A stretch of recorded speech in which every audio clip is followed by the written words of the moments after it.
I will say this. We identified the suspect as they chose to be identified in public and in social media. Yeah, and that's the fucking problem. It isn't a gun problem. It isn't a trans problem. It's that right there. It's an ideological problem. It's a stupidity problem and a cowardice problem. I lost my wife to mental illness. I watched it destroy her. I watched it slowly distort her reality to the point where eventually everything was a threat, even me, because it was a reality her mind created. Instead of trying to help her, I could have lied to her. I could have affirmed her beliefs, but it would have been self-serving and, quite frankly, cruel.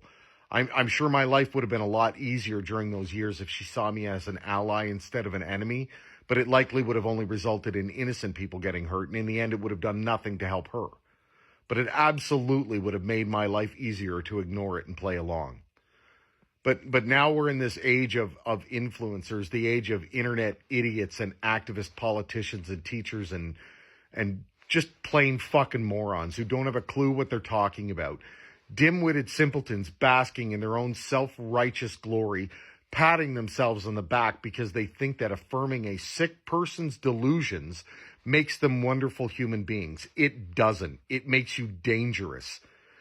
The one thing you've gotten right about this is that the shooter isn't the villain in this story. It's you assholes, you activists, you enablers, and you selfish fucking cowards.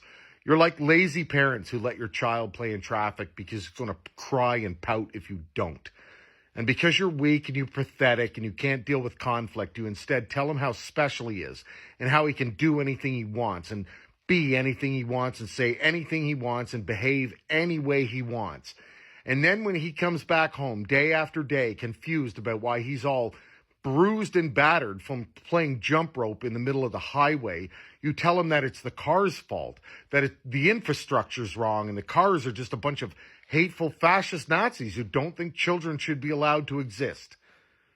And then one day, we pretend to be all shocked and concerned when the kid finally snaps and throws a box of nails on the highway and causes an 8-car pileup. Canada's a nation of pretenders. They pretend to care about the mentally ill. They pretend to care about children.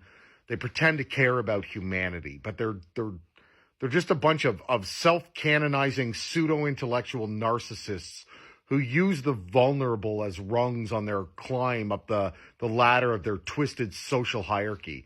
And it's a fucking disgrace, an absolute fucking disgrace to see a man like this, people in positions of authority, cowards who should know better, treat this like it's an issue of politeness or courtesy. It is a mental health issue, and the longer Canadians pretend it isn't, the more tragedies like this are going to happen.